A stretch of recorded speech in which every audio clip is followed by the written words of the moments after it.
Me llamo Lucía y, neta, jamás pensé que mi vida se iba a poner patas arriba tan rápido. Un día estaba cuidando a mi papá, el mero Antonio, un señorón con historia de detective, mirada que te calaba hasta el hueso y una pinche disciplina que ya nadie trae, y al siguiente, estaba lidiando con la sonrisa soberbia de la nueva prometida de mi exmarido tocándome la puerta como si mi casa fuera su tiendita. Venimos por nuestra parte de la herencia de tu padre. Debes irte ya, me dijo la muy cínica, parada junto a Miguel, mi ex, con una carota de hielo como si no nos hubiéramos prometido amor frente a medio mundo. Yo me quedé fría, con la sangre hecha nudo, pero aunque me temblaba la voz, tuve que tragarme el coraje. No sabía todavía que ese mismo coraje se iba a convertir en gasolina para prenderle fuego a toda su farsa. Mi papá, Antonio, fue detective décadas. Ese señor resolvía casos que ni en las series. Tras jubilarse, no se quedó quieto, agarró sus ahorros, su colmillo para los negocios y armó un imperio chingón, edificios de departamentos, una empresa de transporte, inversiones raras que yo nunca entendí del todo, pero que daban lana. Siempre decía que todo era para mí, su única hija, porque mi mamá murió cuando yo era una escuincla. Y yo le creí, porque mi papá no era de prometer por prometer. Conocí a Miguel hace 7 años. Encantador, sonrisa que iluminaba cuartos, supuestamente contador aplicado. No tenía la fortuna de mi papá, pero se hacía el trabajador y el detallista. Nos casamos a los 5 años de novios, y mi papá lo recibió como a un hijo. Se llevaban bien, o eso parecía. Tomaban café, hablaban de negocios, se reían. Pero mi papá, con su olfato de sabueso, siempre soltaba la bromita que hoy me retumba, es bueno, pero hay que vigilarlo. Yo me reía. Pensé que era pura maña de detective jubilado. Spoiler, no. Todo se fue a la chingada cuando a mi papá le diagnosticaron cáncer agresivo. Ese pinche bicho no dio tregua. Al principio, mi papá, con su voz de trueno, decía esto no me va a vencer, Lucía. Pero el cáncer no respeta a nadie. Lo vi apagarse en semanas, de hombre invencible a cuerpo flaco en una cama de hospital rodeado de máquinas. Yo me sentaba a su lado, le apretaba la mano, escuchaba sus historias de casos viejos. Miguel iba a veces. Se quedaba junto a la puerta, callado, como si estuviera de relleno. Yo quería creer que así lidiaba con el dolor, porque en los momentos duros siempre fue distante, pero ahora veo que estaba en otra jugada. 2 semanas antes de que mi papá muriera, el médico dijo que ya no había mucho por hacer. Papá, todavía consciente, nos pidió hablar. Nos sentamos a su lado. Yo tragándome el llanto, Miguel con cara de trámite. Y mi papá, con la voz gastada, soltó, he cambiado mi testamento. Lucía, te dejo las empresas, los edificios y la mayor parte del dinero. Miguel, te dejo la casa y la mitad del efectivo. Es para que ambos estén seguros. A mí se me quebró el pecho, no por la herencia, sino porque era aceptar que ya se iba. Miré a Miguel buscando empatía, pero vi un brillo raro en sus ojos. Una sonrisa mínima, casi escondida. Fue un segundo. Luego me tomó la mano como para consolarme, y yo quise creer que lo imaginé. Gracias, Antonio, dijo él, templado. Cuidaré de Lucía. Pinche descaro. Mi papá murió una mañana fría de octubre. Estaba con él. Le sostuve la mano hasta el último suspiro. Sentí que me arrancaban el alma. El funeral fue unos días después. Yo medio zombie, organizando lo que se podía. Esperé a Miguel para que me acompañara, pero me llamó un día antes, lo siento, surgió algo importante en el trabajo. No puedo ir. Lo dijo con una frialdad que me encabronó. Yo quería gritarle que mi papá lo quiso como a un hijo, que lo necesitaba. Pero no me quedaban fuerzas. Le dije está bien y colgué. Tragué saliva y me fui sola al funeral. Tristeza muda. Silencio pesado. Todos elogiando al gran Antonio. Yo anclada al piso, respirando a pedazos. Regresé a la casa deseando caer en brazos de mi esposo. Pero llegó hasta el día siguiente. Entró con otra cara, ojos de hielo. Lucía, tenemos que hablar. Quiero el divorcio. Así. Sin agua va. Yo me quedé petrificada. ¿Qué? Apenas me salía la voz. Esto no funciona. Quiero seguir con mi vida, me tiró, cruzando los brazos con esa actitud de juez implacable. Intenté tocarlo. Se apartó como si yo quemara. No hay nada que hablar. Esto se acabó. Firma cuando te llegue. Y se largó. La puerta tronó y el eco me reventó la cabeza. Yo, hecha trizas en la cocina, repitiéndome qué chingados pasó. Pero había algo en mi mente, una vocecita con tono de mi papá, esto huele mal. 2 días después, timbra el mensajero. Papeles de divorcio. Capitulaciones prenupciales, nada que repartir. Todo rápido, frío, clínico. Yo firmé con la mano temblando. Duele, sí. Pero hay dolores que también despiertan. Entregué los papeles. Miguel los revisó, asintió y se largó sin decir ni agua. Silencio otra vez. Silencio que raspa.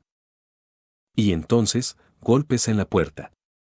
Fuertes, maleducados. Abro y ahí está Miguel, y a su lado una mujer que reconocí de inmediato, Marta, aunque su cara me olía a puro alias. Venimos por nuestra parte de la herencia de tu padre, me suelta con sonrisa de reina sin corona. Debes irte de esta casa. Yo parpadeé. Volteé a ver a Miguel para buscar algo de humanidad, pero el cabrón solo me miró con indiferencia. No la oíste, dijo frío. ¿Qué significa esto? ¿Qué haces con ella?, pregunté. Él se tomó su tiempo, le agarró la mano a la tipa, la miró con complicidad, y remató, ella es mi prometida. Y todo estuvo planeado. Estuve contigo para quedarme con parte de la herencia de tu padre. Fui el buen esposo, el yerno perfecto, por esto. Ahora queremos lo que nos pertenece, su pinche madre. Sentí que me arrancaban años de vida. Cada recuerdo se me cayó del alma. Marta, ahora María en realidad, se relamía el hocico con mi dolor. Le cerré la puerta en la cara. Me deslicé hasta el piso, temblando. Del otro lado, la tipa gritó, tienes 2 días para irte o te sacamos por la vía legal. Yo lloré un rato.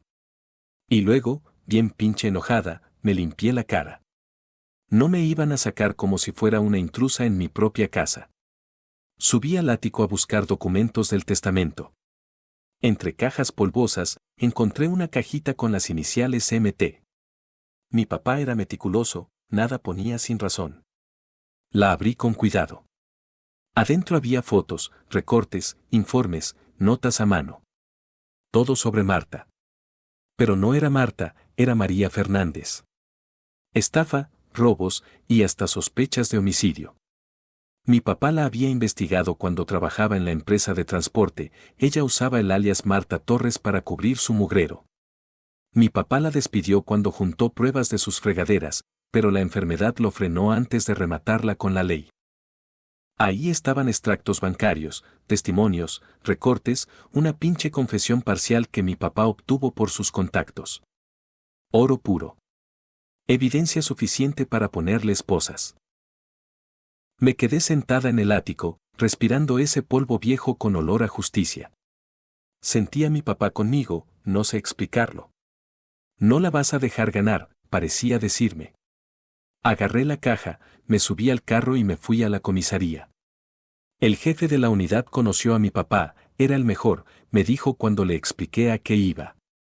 Entramos a su oficina. Saqué todo. Él y otro agente empezaron a revisar, fotos de María con gente peligrosa, movimientos de lana raros, informes que la vinculaban a un homicidio. Soltaron la ceja. Tu padre olfateaba a los criminales desde lejos, dijo el jefe. Con esto podemos arrestarla, pero necesitamos agarrarla en movida, ¿sabes dónde está? Les conté que me dio 48 horas para salirme y que podía citarla en la casa para entregarle las llaves. El jefe asintió, pero me advirtió, si Miguel está coludido, también se lo lleva a la chingada. Que caiga quien tenga que caer, respondí. No me tembló la voz. Miguel me traicionó. Que pague su cuota.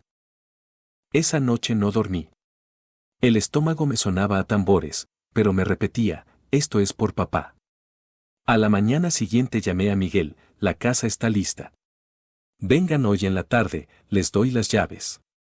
El otro lado se escuchó una risa mendiga. Al fin entendiste, Lucía.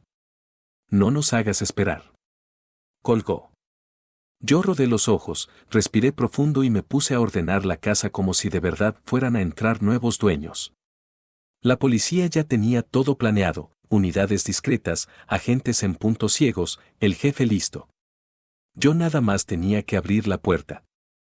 5 en punto. Timbre. Abrí. Ahí estaban los dos, María con sonrisa de ya chingué, Miguel con cara de verdugo. Antes de que soltaran su primer veneno, di un paso al frente y le solté, María Fernández, así, remarcando el nombre real, ya se te acabó el teatrito. Le vi la cara desmoronarse. El gesto soberbio se le fue al carajo. Quiso retroceder. Demasiado tarde. Salieron los agentes como sombras. El jefe la encaró, María Fernández, queda usted arrestada por estafa, robo y homicidio. Le cayeron las esposas. Miguel intentó hablar, balbuceó algo, pero otro agente lo agarró del brazo, usted viene con nosotros también. Tiene que aclarar su participación. María gritó groserías, pataleó. Miguel se encogió, por primera vez lo vi con miedo real. Se los llevaron. La puerta se cerró y yo me quedé pegada a la pared, temblando, pero con una paz rara, un alivio dulce que me recorrió entera. Un agente veterano, que había sido compañero de mi papá, me dijo, hiciste lo correcto. Tu padre estaría orgulloso. Yo asentí con los ojos húmedos. Gracias, susurré. Esto era por él. Los días siguientes fueron un torbellino.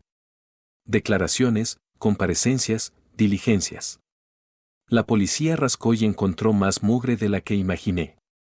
De Miguel salió la porquería completa, no solo ayudaba a María en estafas, también andaba embarrado en un intento de homicidio que ella orquestó. Tenían plan para usar mi casa como base de operaciones, para seguir sacando lana con empresas fantasma. Cada hallazgo me dolía, pero también me liberaba. Yo no estaba loca, mi instinto, el de mi papá dentro de mí, me había guiado bien. Llegó el día del juicio. Yo fui a sentarme, a observar. La sala llena, murmullos, ese olor a madera vieja y a papeles importantes. Frente a mí, María y Miguel en el banquillo. María con la mandíbula apretada, mirada de víbora. Miguel, desechó, la mirada al piso. El fiscal subió con la munición, los documentos de mi papá, más lo que la policía armó. Cuentas falsas, testimonios, fotos donde María se codeaba con gente pesada, vínculos con un homicidio de años atrás. Para Miguel, grabaciones, registros, transferencias, mensajes. La defensa intentó rascar, que si esto, que si aquello, pero contra una montaña de pruebas, ni madre. El juez habló y yo sentí que el aire regresaba a mis pulmones. María, cadena perpetua por estafa, robo y homicidio. Miguel, 14 años por intento de homicidio y participación en robos y fraudes. María echó espuma, insultó, pataleó. Miguel no soltó palabra. Se lo tragó la tierra. Yo cerré los ojos un segundo. No era felicidad, era justicia. Era paz. Salí del tribunal y el sol me pegó en la cara como si el mundo me dijera ya, descansa tantito. Manejé de regreso a la casa. Mi casa. La misma que ellos querían quitarme. Crucé la puerta y me abrazó un silencio distinto, suave, un silencio que ya no ahogaba. Puse las llaves en la mesa, recorrí la sala, pasé la mano por las fotos de mi papá en la repisa. Me salió una lágrima, pero de esas que limpian. Te extraño, papá, dije bajito. Pero voy a seguir. Me puse a ordenar, a mover cositas, a respirar el polvo de la madera, a sentir la casa viva. El legado de mi papá no eran solo edificios y empresas, era fuerza, era dignidad, era ese sentido de justicia que no se negocia. Guardé la caja con las pruebas en un lugar seguro. Toqué la tapa con las iniciales MT y pensé en todas las vueltas que da la vida. Perdí a mi papá. Perdí un matrimonio que en realidad era un teatro barato. Perdí confianza. Pero gané algo que no se paga con nada, la certeza de que me puedo levantar, la convicción de que a los que vienen a pasarte por encima se les enfrenta, con miedo y todo, pero de frente. María y Miguel terminaron donde tenían que terminar. Y yo me quedé aquí, en mi casa, con mi foto favorita de mi papá mirándome como si dijera bien, hija.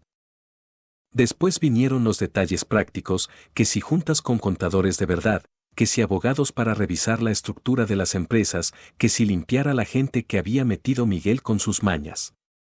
Nada glamoroso, Excel, auditorías, caras largas. Me topé con un montón de basurita escondida, contratos mal hechos, proveedores que eran cascarón. Pero, mira, cada vez que sentía que me iba a reventar el cerebro, me hacía un cafecito como a mi papá le gustaba, negro y sin azúcar, me sentaba en su silla vieja de oficina, esa que rechina, y me hablaba sola, a ver, Lucía, ¿qué haría el señor Antonio? Y casi podía escucharlo, sigue el rastro, no te dejes marear, pregunta 2 veces, verifica 3. Y así, paso a pasito, fui enderezando el barco. También me tocó lidiar con la gente que nada más aparece cuando huele a herencia. Parientes de saliva, conocidos que de repente me querían muchísimo, oportunistas con propuestas milagrosas. A todos, la misma receta, sonrisa cortés y distancia. No vuelvo a dejar entrar a un cabrón a mi vida nada más porque me sonrió bonito. Miguel me enseñó a chingadazos que la sonrisa puede ser máscara, y que a la máscara se le arruga la pintura cuando le plantan la verdad enfrente. A veces me despierto en la madrugada y me pega la ausencia. Camino a la cocina, prendo la lucecita naranja de la campana, me sirvo agua y me asomo por la ventana. Esas horas silenciosas, cuando no hay coches ni voces, son las más sinceras. Me acuerdo de mi papá. De cómo se amarraba los zapatos con calma, de su manía de doblar los periódicos, de su humor seco. Me acuerdo de las tardes cuando me enseñó a manejar en el estacionamiento del edificio 3, suave, suave, mira el espejo, confía en ti. Me acuerdo de la primera vez que le dije que me iba a casar con Miguel y de cómo me abrazó y me dijo si te hace feliz, adelante, pero abre los ojos. Ay, papá, me tardé, pero los abrí. Lo que pasó con María fue la medicina amarga que me regresó la lucidez. Esa mujer se disfrazó de Marta, se metió a la empresa, robó, estafó, quizá mató.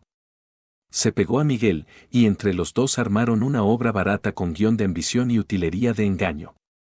Pero nadie mantiene un disfraz eternamente. Mi papá olfateó la peste, la documentó, y aunque no alcanzó a verla caer, dejó todo listo para que yo empujara. Y la empujé. Se acabó su teatrito. Que se pudra el plan en una carpeta con sello de condenada. ¿Y Miguel? De Miguel lo único que me queda es el aprendizaje durísimo de que el amor ciego no existe, que el amor con los ojos abiertos se cuida y se confronta cuando huele mal. Me traicionó en el momento más vulnerable. Me dejó sola en el funeral de mi papá. Y luego regresó con su nueva prometida a echarme de mi casa. Ese es el tipo de hombre que se toma la vida como un negocio cochino y a las personas como activos desechables. Ojalá que los 14 años les sirvan para mirarse en un espejo y entender en qué se convirtió. Yo ya no cargo su basura. Hoy me levanto más temprano. Me hago el café como lo hacía papá. Reviso las cuentas de las empresas. Voy a los edificios a hablar con los inquilinos. Reorganicé la empresa de transporte, cambié proveedores, metí controles, limpié la nómina. Puse un cuadro de mi papá en la sala de juntas, está serio, con esa mirada que te dice no te hagas güey. Y sí, me lo digo diario, no te hagas güey, Lucía. Cuando algo no cuadra, se investiga. Cuando alguien sonríe demasiado, se verifica. Cuando te pidan confianza, primero que se la ganen. No te voy a mentir, hay días donde me tiembla la voz, donde quisiera que mi papá estuviera para preguntarle cosas simples, como con quién firmo esto, o este contrato te late. Pero en esos días también escucho su voz, lee bien, no te apures, la prisa es amiga del error. Así que respiro, leo, releo, pido una segunda opinión de alguien que no tenga cola que le pisen, y sigo. Y si alguien se pregunta si tengo rencor, sí, tuve. Un rencor espeso, como chapopote. Pero el rencor, si lo guardas, te hunde. Lo que me quedé fue con la justicia. Ver a María y Miguel escuchando su sentencia fue como exhalar un año de angustia. No porque me guste ver caer a la gente, sino porque me gusta ver cómo la verdad, tarde o temprano, se sienta en el estrado y habla clarito. A veces vuelvo a esa cajita con las iniciales MT. La tomo, la abro, leo un par de notas con la letra de mi papá, firme y prieta. Subraya nombres, conecta flechas, apunta fechas. Eso me recuerda que mi historia no es de víctima, sino de heredera. Heredé no solo ladrillos y cuentas, heredé su método, su valentía y su convicción. Y eso no me lo quita ninguna cabrona con sonrisa de plástico ni ningún cabrón con traje y calculadora. Hoy me siento frente a la ventana de la sala, veo como el sol cae sobre la fachada del edificio de enfrente y pienso en la frase que más me gusta recordar de mi papá: la verdad es terca. Sí, papá. La verdad es terca, y yo también. Por eso, si algún día vuelven a tocar a mi puerta con sonrisas soberbias, ya sé qué hacer: abrir los ojos, abrir la carpeta y abrirles el camino, pero a la patrulla. Mientras tanto, sigo aquí, en esta casa que intentaron arrebatarme. La recorro descalza y se siente distinta, ya no es trinchera, es hogar. En la cocina huele a café, en la sala suena bajito el radio con boleros viejos que le gustaban a mi papá. En el estudio, su silla que rechina me recuerda que el pasado sigue vivo cuando lo honramos.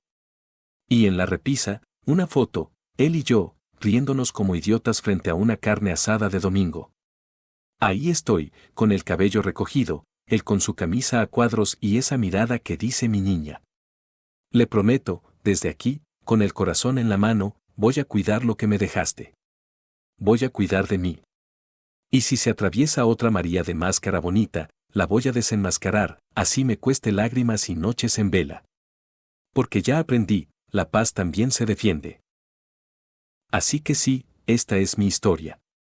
Una historia de cómo el duelo se convirtió en coraje, el coraje en plan y el plan en justicia. De cómo un debes irte ya se transformó en aquí me quedo. De cómo un todo estuvo planeado se convirtió en se acabó tu teatro. Y de cómo una hija que se sentía sola descubrió que no estaba sola, traía a su papá en la sangre, en la cabeza y en el corazón. Y con eso, no hay cabrón que pueda.